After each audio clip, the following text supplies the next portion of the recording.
yapılması düşünülüyor. Aralıktakiler şu anda boş. Yani Aralıkta sunmak istediğiniz bir şeyler varsa sunabilirsiniz hala.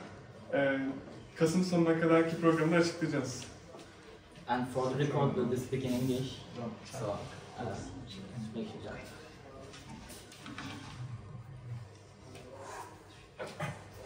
Alright, hello and welcome everyone. I'm Ümit Evleksiz, 4th year computer engineering student in Boun University. I'm working as a product engineer at Employee, a London-based hiring company. My role in the company involves a perfect combination of engineering design and motion design. So we'll talk about the mathematics of curves and animations. Actually, we'll talk about graphics, animations, and then mathematics behind it. And also for demonstration, we'll be using some tools such as you see, Figma, Adobe Illustrator, and some other web tools. Okay, let's start with this elegant card. What do you see? An image taken from real life. Well, an image, but it should be stored in computer systems, right? It should be stored as a data, and for example, an array of numbers or whatever. This data is inherently raster, and by raster we mean in some way or other it is stored as which pixel to color which color, right? For example, if I zoom in, I'll see individual pixels. If you keep a matrix of all pixels with colors, you'll get a bitmap image. In real life, you rarely use bitmap images. Most of the time, you'll be working with PNGs, JPGs with different compression algorithms. But at the end, all they store in some way or other is pixel and color values. So we'll claim that there is actually no line or no curve in this image. But I can hear you saying, oh, there is a nice curve here, and there is a nice line here. It is just our brain that interprets it as a line or curve. All there is really is some pixel being white and the other one being black or gray, that we interpret it as a line. Okay, so if our brain can keep this data as lines and curves, why not computers? Let's work on it, and computers keep this data as a line or curve. Then we'll have a vector image. Vector is not the same as what we know from mathematics coordinates. Vector is just a way of saying computers store the inherent meaning of this image. We'll store lines, curves, all other shapes. Okay, how can we do that? Do you know a way of procedurally generating new points, new data as you zoom in? Well, we do know. I'm going to open up my plotting calculator and type f of x equals x squared. How is this different than, how is this curve different than this curve here? This is, again, of course, there is one pixel being red and the other one being white that we see as a curve. But when we zoom in, we do not see pixels, because whenever you zoom in, the rendering engine behind it will plot more points and we'll see more detail. Because it doesn't store the information of pixels, it stores this correspondence. This gives a way of procedurally generating more points, hence more data. Okay, can we make use of this? Well, yeah, but our fellow designer, for example, wants to draw this curve. He wants to draw his car. Why not just working with this? But he wants more curviness here. Maybe he should use x cube. Well, more curviness here and maybe less curviness here. Will he make this weird manipulations with mathematical functions? Well, he doesn't need to, and he might not even know about mathematical functions. We need to give him some way of fine control over the overall shape of this curve, without working with the underlying mathematics. What can we do about it? And I want to show you something else. We said this is procedurally generated when you zoom in or zoom out. But if you take a screenshot of this, it's no different. It's the same. But the difference between this vector and this raster is that there is a way of procedurally generating new points and new data. Okay, this won't work, obviously, because our designer doesn't know about this. What can we do? We need to give him a better way of doing this. What do you know about curves in general? Well, we know we can represent curves as with parameters, parametric curves. Maybe we can work with this. Let's start simple. We have 2 points, and we want to interpolate in between. We have an arbitrary parameter t, and we have this equation. P0 plus t times the difference. This is basically the vector difference, and this is the arbitrary parameter. Anybody not comfortable with this? I think we are all comfortable with this. And when we factor this out, we'll see that it's really just a linear combination of P0 and P1 with the coefficients 1 minus t and t. The fact that they sum up to 1 means this is a convex combination. Okay, we can do this. Maybe we can store P0 and P1 and then let the computer generate new points as you zoom in. Okay, I think we have a way of doing this. Now our designer can only select 2 points and the line is generated by the rendering engine. And this is very intuitive. He'll grab that line tool, he'll start drawing lines, and he'll put some stroke. This is really intuitive. He doesn't need to know about this formula. Our rendering engine worked for us. Okay, what about curves? Now I want to do something different. I want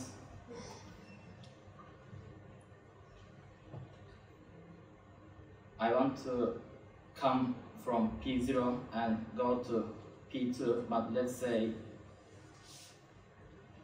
I want to make a curve. I'm going to delete this for now. For example, I had this line previously, but now I want to extend this idea and maybe do this curve, or this one, or this one. So is it obvious that we need some more parameter and more control points to control this curve overall? Okay, what can we do about it? Now let's bring this back. And all we know is lines. So maybe draw this line, and by draw I mean describe this line as a parameter, a parametric curve, and this line too. Now we'll have this Q0 and Q1. These are really lines with parameter t. Now I want to do something different. Focus that P0 is some fixed point in space and Q0 is depending on t. For example, when you take t as 0.5, you are here. When you take 0.3, you'll be here. Stuff like that. I want to do this. I'll connect these 2 lines for t equals 0.5 and generate R 0.5 in between. Do this for another value, for example 0.25, and Q1 0.25 here, and connect the lines again like this, and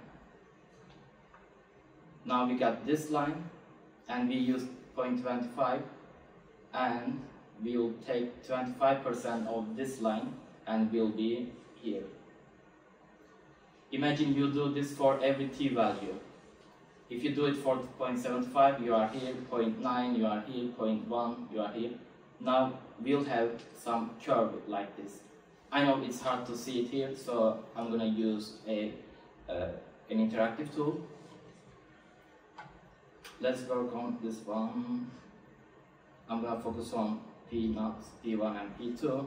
This is my first line, and this is the resulting vector, resulting parametric curve.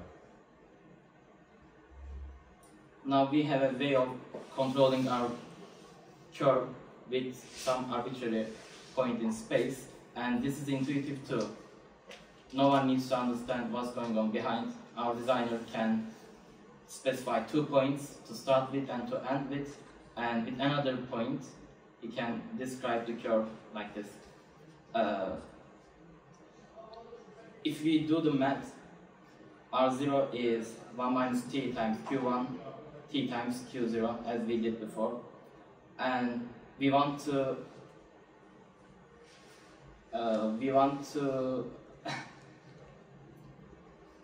interpolate in between q1 and q0 and call it r1. This is where it comes from. But this time q1 and q0 are not constant points, so I'm gonna replace it with this. The formula I'll get is written here, 1 minus t squared, 2 times t times stuff like this. So we have what's called a quadratic Bezier curve. It is powerful. We can define as much curve as we want, but it is not too powerful, because what if I want to make this curviness go below here and then up and go below again? It is not possible with this. What can we do about it? Maybe add more control points and work the same algorithm again. So if we have, I'm gonna delete all of these. Oops. I know it's hard to work with. If we have 4 points to start with, a linear interpolation between P0 and P1, linear interpolation between 1 and 2, and 2 and 3, and then again, for example, if you take 0.5, 0.5, 0.5, connect these, and then 0.5, 0.5, half, connect this and take the half again. This is where our resulting curve will be at t equals 0.5. And doing this for every t value, we'll get another curve like this.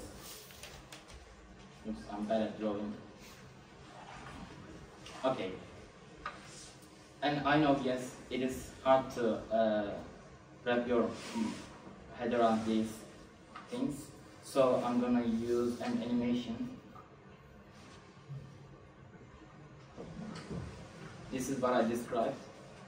For a specific t value, you get the percent value in between this line and this line, and in between the connecting lines, you'll have this procedurally generated curve.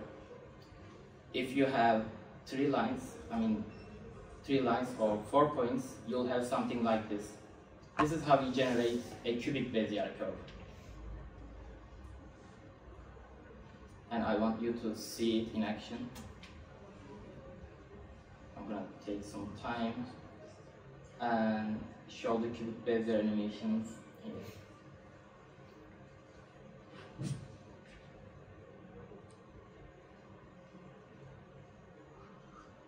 Any questions so far?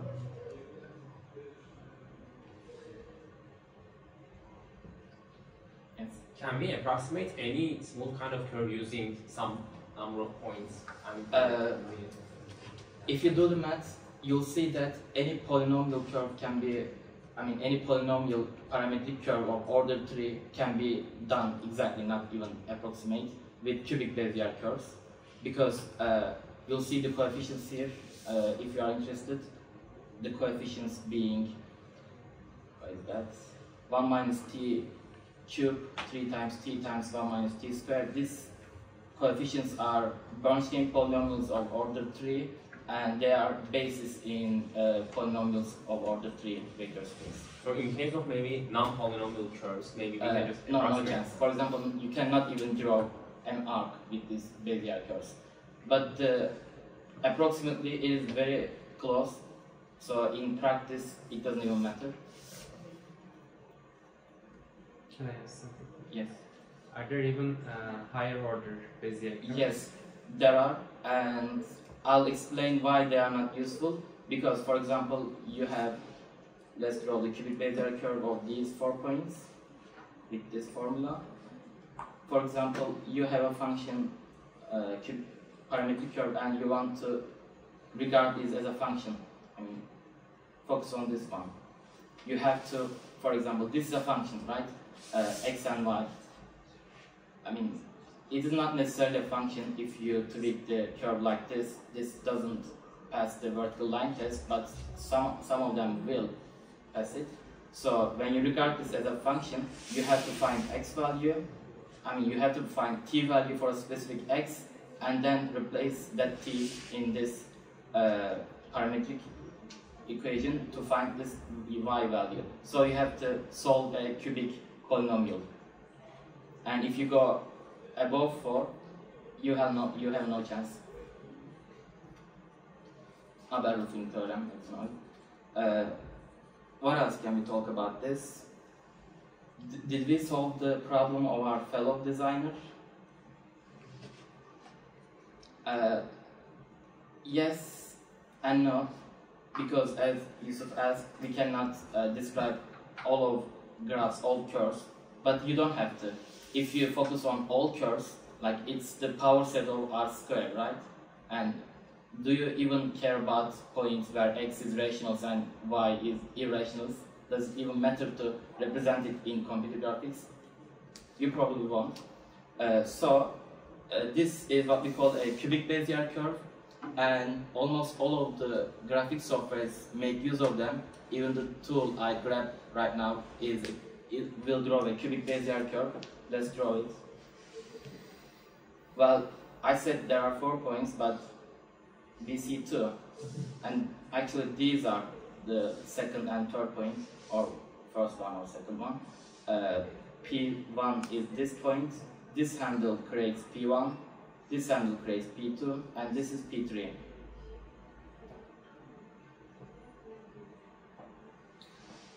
So let our designer work on it. He wants to make this curve in his graphic software. He will draw something like this. This starts with this slope, and then ends here with this slope. Is it good enough? Let's see. Keep this transparent. Yeah, fine, I guess. But what if he wants to draw all of the curve?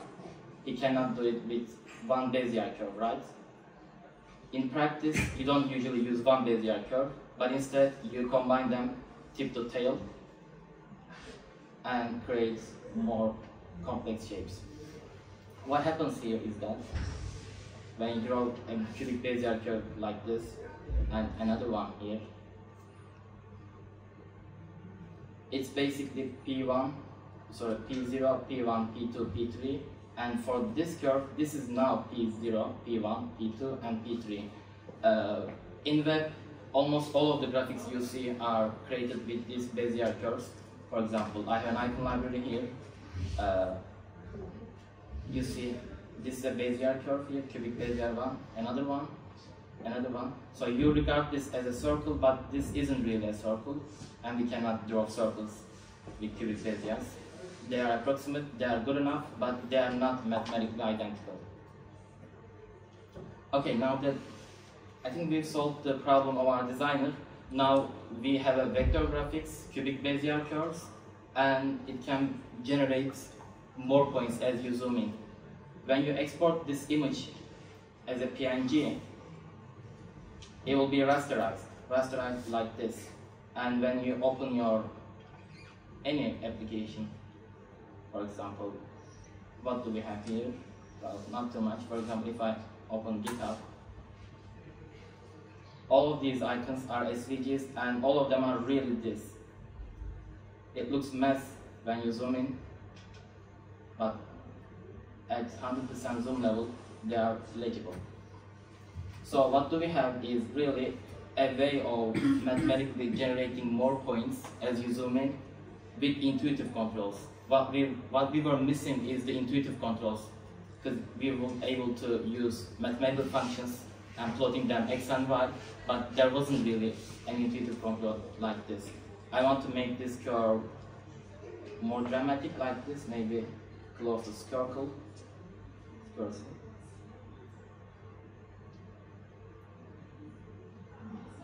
If you were to use XY plots and use real valued functions, you will get really hard times trying to create this shape.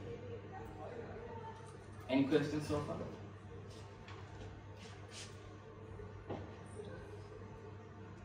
And I want to talk about this for those who are interested. This algorithm of procedurally generating, recursively using lines, for example, you had this line, this line, this line, and combining middle of them, and combining the middle of the resulting ones, you're recursively doing something, and that algorithm is called, I'm going to type it, I don't know how to pronounce, the Casteljau's algorithm. But in practice, computers won't do this. Why? Why not? Because if you do this, they cannot be parallelized. You have to find the first order 3 lines, and then second order 2 lines, and then third order the final line, and then interpolate in that line. These have to be done sequentially, right? Instead of doing that, computers pre-calculate, or humans pre-calculate the parameters for each point in space, and then use those, just like we did here. I did not write a recursive algorithm here. I just use algebra. For example, if I had to do an algebra here, I will have 1 minus t squared times p1 and 1 minus t times 2 p2, or t squared minus p2. Yeah, I'm having a hard time following, but you get the idea. Alright, I think it was a bit hard to follow, I admit it, but we're getting into the fun parts. Let's see what I'm missing. We've covered problem of graphic designer. We've solved it with cubic Beziers. Okay, let's work with this. What do we have here? This is a web application for you to create cubic Beziers, and I will not animate it for now. Okay, we've seen example icon. Let's talk about SVGs. We talked about icons being rasterized when exported, but how do you use it in practice? You don't use this as PNG, you use them as SVGs. Let's see the code of SVG.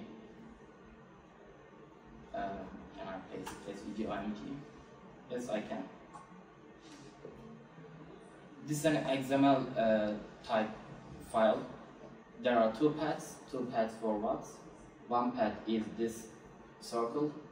One path for, wait, what did I copy? I'm gonna do this. This is simpler. Okay, one path is just this path, and path being a combination of cubic Bezier curves. Let's try to read this. Stroke color, not important. Line cap, not important. Stroke width, 1.5, fine. The data is what's important here. Data tells us move to the point 12, 375, and 375. This is exactly this point.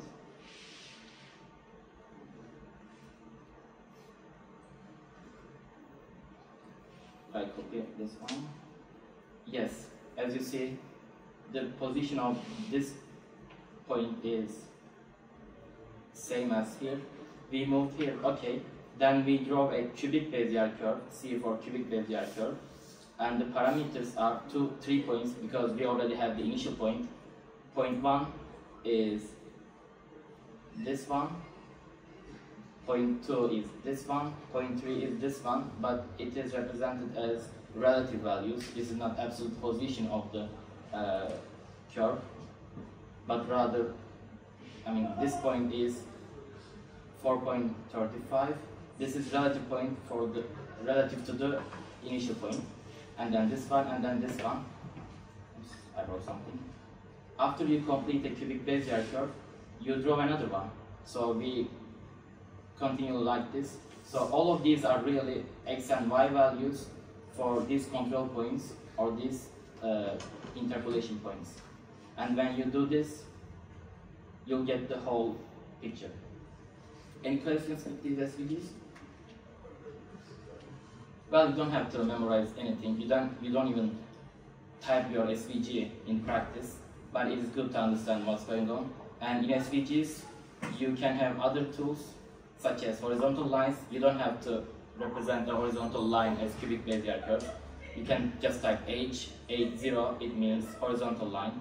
You can type V for vertical line, you can type A for arcs, but the most prominent one is cubic Beziers because it can represent more stuff than arcs and lines can do.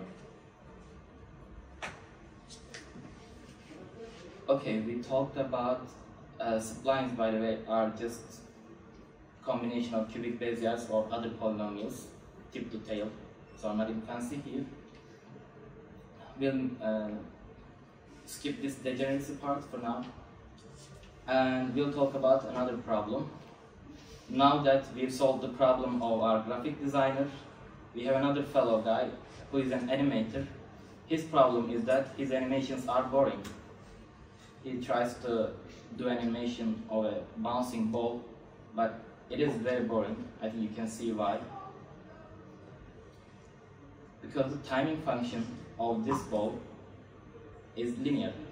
We have this circle and its property y position animated like this. We want him to use some timing function so that the animation can be more like attractive. What is his problem then, mathematically? A function from 0, 0 to 1, 1, this time not a parametric curve. What he wants is a function from 0, 0 to 1, 1, I mean f of 0 being 0 and f of 1 being 1, and can be any continuous function really. So, let's see his problem in Figma. Okay, this is all he has at the moment. These values are normalized. He can make an animation of duration 10 seconds, 5 seconds, but we'll normalize it to 1. Same for the value. This actually 2.234 y position to 702. But we'll regard this 0 and regard this as 1 and just use simple mapping, linear mapping. Okay, what he should do, and just say a function from starting this point, ending here. X squared. X cubed. Yeah, square root of x. Can be simple stuff like that. But again, he has to use these mathematical functions. He has to understand how changing one variable in a function changes the overall shape. He doesn't want to deal with functions and algebraic expressions. He wants to deal with intuitions and visuals. So, can we apply what we've learned? Maybe just do a cubic Bezier here, but do not confuse the time with the arbitrary parameter t here. This is not necessarily t, this is just a way to generate the curve by changing variable. But here we are using this curve. This curve was in 2D plane, in time value plane. Maybe draw something like this. I'll go fancy with it. Okay. I'm gonna make sure it's visible. Can we use this as a timing function? Do you see any problem? Not really. Then I'll go fancier. Can you use this as a timing function? No, it's not a function. Why not? It fails the vertical line test, right? Okay, somehow it doesn't really solve our problem, except if we restrict these handle points in a way. How exactly? Well, we'll not prove, but if we keep these handle points less than 1 and this one greater than 0, it will be always a function. I mean, a graph of a function. Let's be robust with it. And why is that? Because really the problem was this handle point going too far and this is going too far behind was the causing vertical line issue. So we'll keep it in here and keep it in here. Now this is a valid function. You can play with this now as long as you keep yourself in this boundary. You cannot go back, you cannot go greater than 1. You'll have to stay in this region. Well, not this region, but this region, because it is fine that we do stuff like this. What happens here is the animation will overshoot the 100% value, so it will go above that and will go back. This is fine. And let's see all of these in action. Instead of doing simple line animation, I'm gonna focus for this one, and I just want to focus on this first part because the animation is just, duplicated backwards. Okay, when you see here, what you see here is cubic Bezier curve, just as we described, with handle points specifically in this location and in this location. You can play with it, but you cannot leave the region I described previously. And I played enough so that it feels realistic. Let's play it. Compare with the first one. Well, you could do a physics engine, you could simulate the gravity, mass, and collision, but it isn't really intuitive, and it does not give a room for creativity. What if you want to go fancier? You want to do a cartoonish animation?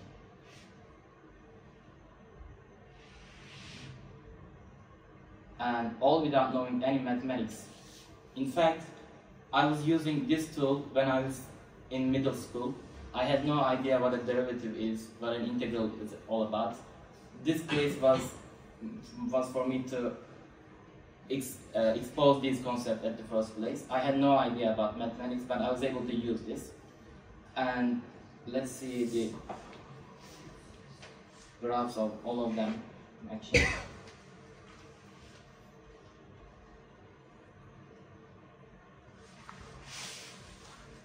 And let's do animation now.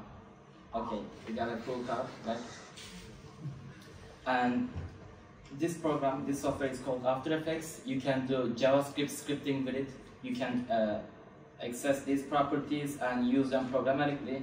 I did, so I have speed and position. This speed and position is not kilometer per hour, of course. There isn't really a kilometer here. I mean, I wish there was. This is arbitrary numbers. You can think of that. Now we can animate it. Let's see what we can do. Y position isn't useful. Let's animate X position from 300 to here maybe. Okay, duration, we can change it as well. And let's view it. Is it realistic? Is it even feeling good? Not really. Why not? Because when you focus on the timing function here, I'm gonna make sure to move it a bit so that I can see when what was before it starts moving. It was constant at some position.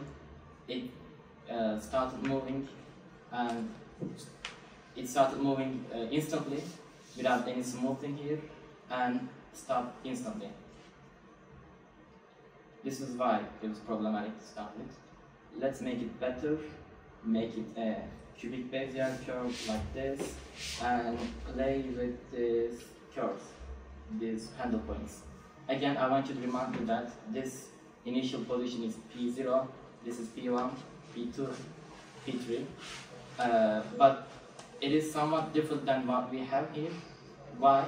Because After Effects wants you to see where it starts, like as a value, and where it ends, and the duration too. But this is an abstraction over this, so that you can use the same type of animation, same feeling for different values and different objects. So yeah, this is normalized. After Effects isn't using normalized values for a reason. And let's play with it. What do you want to feel about this? You want to make it to accelerate, decelerate, or start moving and then stop? Let's start simple. I'm gonna make it almost linear, but smoother, eased in a way. The starts and ends are starting, how do you call it? With zero speed basically. This slope is the starting velocity. This yellow slope is the ending velocity. And I want them to be zero. Now play it. Better, right? I want to make it dramatic because why not?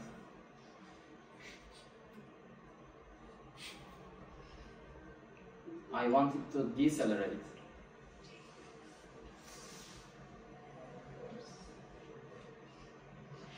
It will start with a speed, this slope being speed, and it will end with zero speed.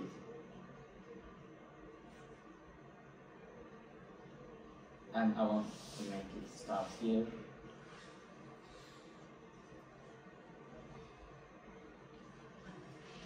I want to make it feel like it's accelerating and going out of scope.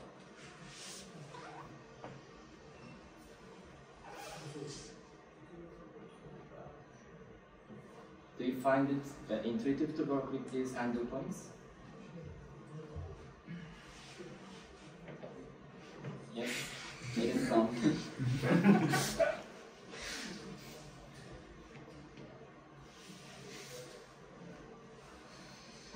Any problem or any misunderstanding about this graph and possibly with this curve into this space? Yes? I have one question. When we want to animate more complex curves, we are adding cubic Beziers from to tail. Can't we achieve the same functionality by adding quadratic Bezier from tip to tail? Yes, we can, but it has a problem. Let me explain that. I'm gonna draw a complex cubic Bezier curve. I mean, two of them, tip to tail. What's good about this is that you can make an abstraction that you only focus on these points as the interpolation points. My curve will pass through this point and this point and this one, and as it does that, as it is passing through this point, I can handle how it does it, how fast, with which angle. But if you have a quadratic Bezier curve, you'll end up having not these 2 points here, but one point only here, and this point this point here will affect both this point and this point. I mean, by affecting, I mean the slope of it. Let's see it in this interactive. Imagine you had another quadratic Bezier curve here. If you move this, you'll effectively affecting both start and end slopes. So basically, I can't manipulate the slope of the intersections for each intersection individually. If you are changing one variable, but you're affecting 2 points. I mean, I want to draw this curve. I can do it like that. I will draw this curve. It passes through this point, and this going very simple. Looks like one curve up until here, so that I'll use this, and I can see that as it passes through this point, there is a slope. I want to make use of this slope.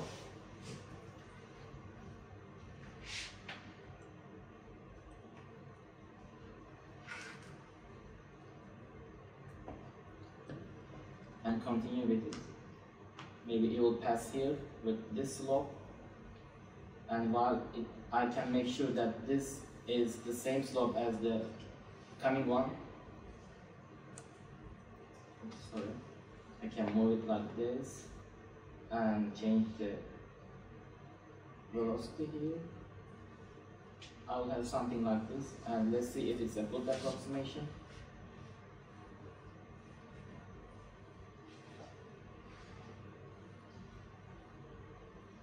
It kind of is. If you want more precision, of course, you can select more interpolation points, hence more handle points too. For example, you can do this. Instead of doing one curve from this point to this curve, you can do one curve here, one curve here. I'm just scanning through one curve here and here. Of course, play with this to make it feel better, and then go as a line here and here. I skimmed through, but you get the idea. As you add more points, you can get more precision over the intended result. And the good thing about this is that you can make an abstraction. You can just focus on this interpolation points.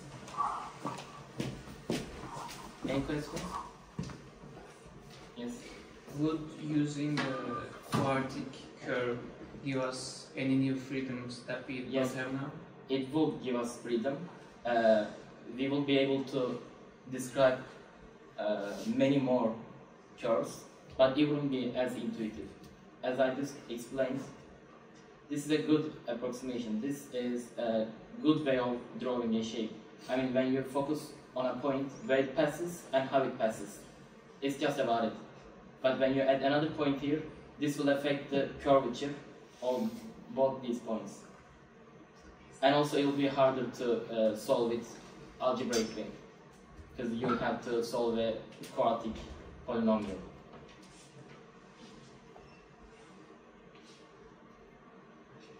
And speaking of higher order cubic Beziers, I want to explain one more topic which was optional, degeneracy. It's a very simple idea. You have cubic polynomial, let's say, in as a real valued function. When you take the first coefficient, a3, as 0, you'll basically lose a degree of freedom and you'll get a quadratic polynomial instead of cubic one. It's the same when you tweak some parameters, when you make sure that some parameters are how do you explain it? But when you make sure that some ratio is kept constant, it will be degenerate, so that it can be described with a polynomial that is 1 degree lower. For example, in my SVG, I have a cubic polynomial and quadratic polynomial, and these are actually the same. It is not true that you can describe any cubic polynomial as a quadratic polynomial. In some cases, it's going to be true.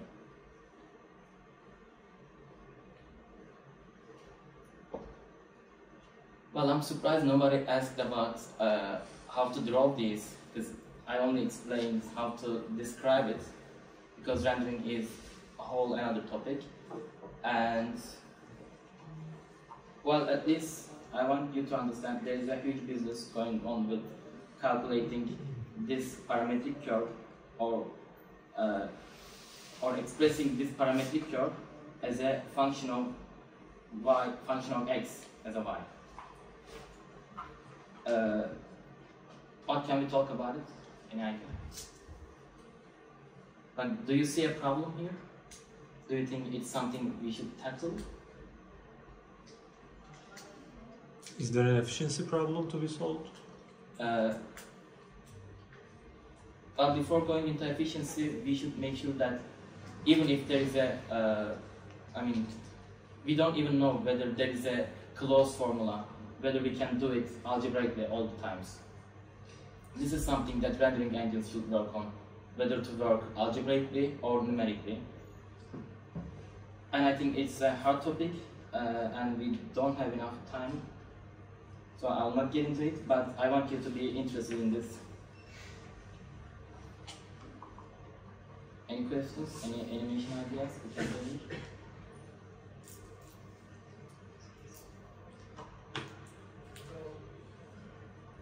can you make it as if it hits obstacle and bounces back a little bit?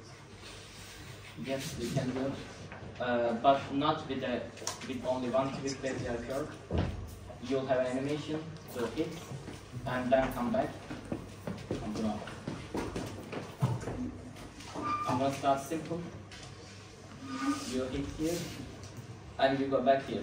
Now I have 3 keyframes, which means one animation from 1 to 2 and another one from 2 to 3. I'm gonna move it back at this point. But it isn't realistic. It's like, let's do it. What do you know about the collision? The incoming velocity should be equal and opposite direction of the outgoing, right? So if I make it like this, oops, not affecting the first one. If I make the slopes almost equal, and you'll accelerate up until it hits the wall. Let's draw the wall. Oh, not a mask. It's that regular shape. I don't want to collide on this.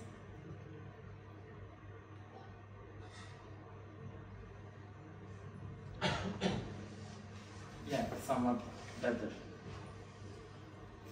The ending isn't realistic enough.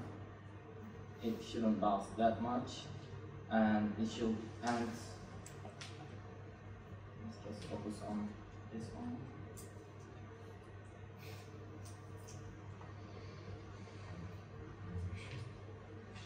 This is gonna be better.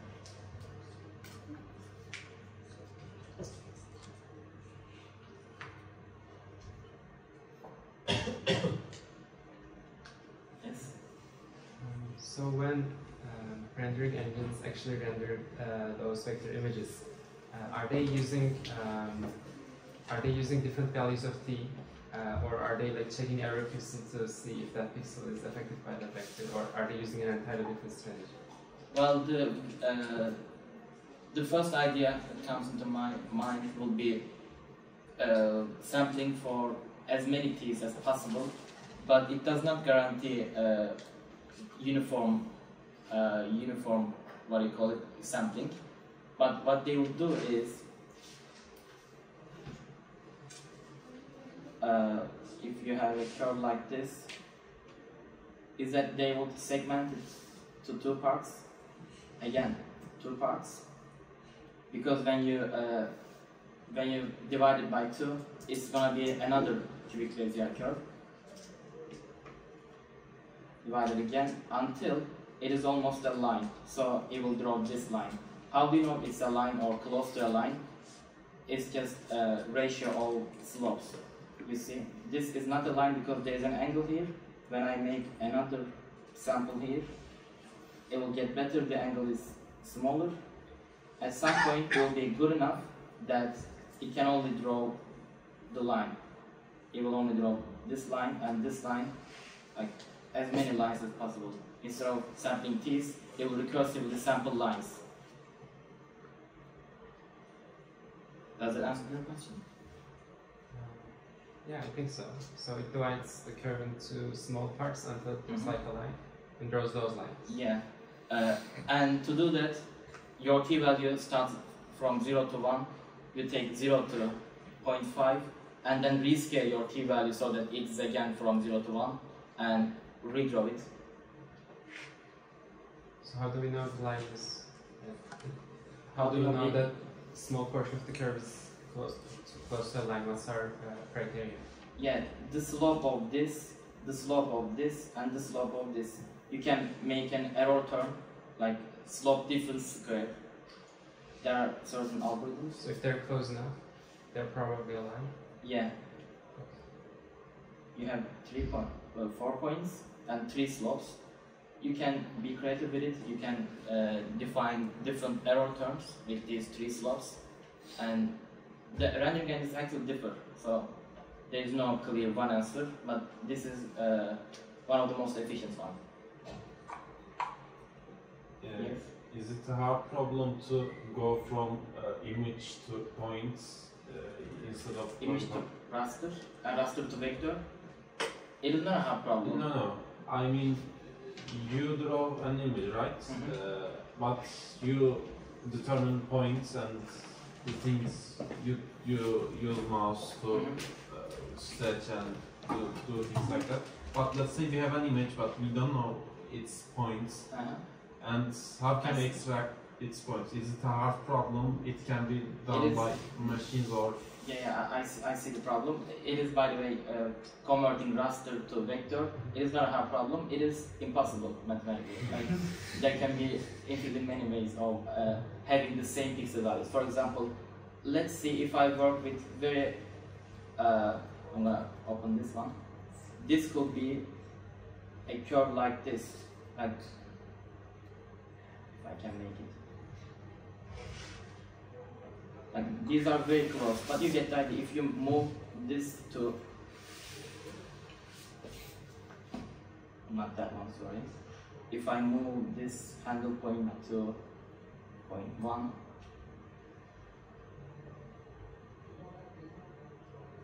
and give me a second.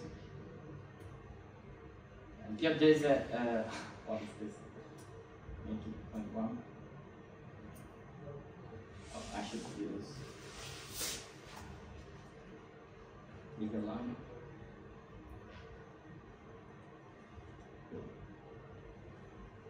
You see these are different, right? Because this is a line, only 2 points, and this is a cubic Bezier curve with the third point invisible beneath this. But when you pixelate this, they are identical. Like when you zoom in, I mean, you can make it identical. This is what makes them differ, but you get the idea. Very little tweaks won't result in a change in pixel values, so it is impossible to revert back. And if you talk about real life photos, there is no idea of line, shape, or curve in real life either, so there is no way of creating vectors. But there are tools, of course, they will do reasonable enough, good enough job. Thank you. Any more questions? We've covered all topics, I guess. Yeah, I think we deserve cool stuff. And we had animations in After Effects, which I did, but there are people way more professional than me. We'll see examples from them so that we can understand the importance of timing functions when creating sequence of animations. This is the animation to start with, linear one, very boring. You ease it, and by ease they mean slope being 0 at the start and at the end, so that it doesn't have a sharp corner there in this graphic. This is a sharp curve here. This is eased one. Are you manually doing the automations, or is there an automatization which you can make the curve bounces until it stops or something? Yes, there are. I'm not sure about the property exactly, but for example, this text, this source text isn't 300. I didn't type 300. I used the API from After Effects. I grabbed this composition, this car composition, layer array, not array, but you get the idea. Image 1 layer, transform exposition. You get this comp, x height, and you type, for example. Let's do very simple stuff. I'm gonna delete all of this. Exposition is not gonna be something manually I typed, manually I animated. I'm gonna make it t. Let's define a constant or variable. Let t equals time.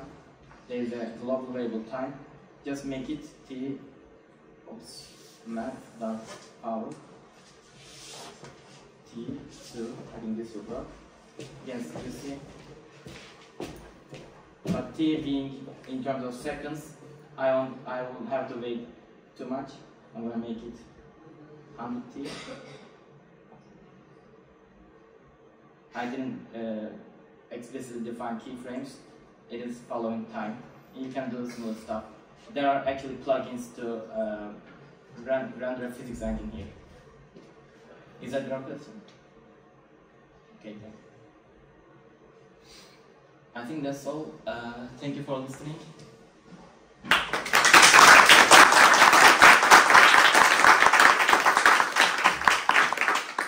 It says if you want to see more cool animations from Deekay.